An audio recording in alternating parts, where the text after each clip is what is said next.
दर अमावास्येला दूरवरून बाळूमामाचे भक्त आदमापूरला येतात. त्यामुळे मंदिर परिसरात वाहनांची गर्दी होऊन वाहनांची प्रचंड कोंडी झाली आहे.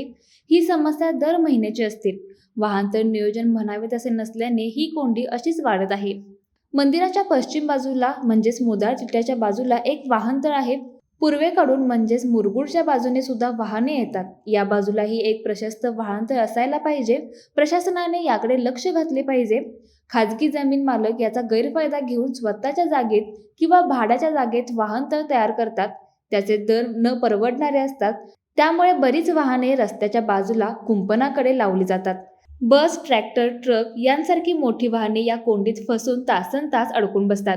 मंदिर प्रशासनाने याकडे गांभीर्याने लक्ष देऊन मुरगुडच्या बाजूला एक प्रशस्त वाहनतळ तयार केले पाहिजे, अशी मागणी आता जोर धरू लागली आहे.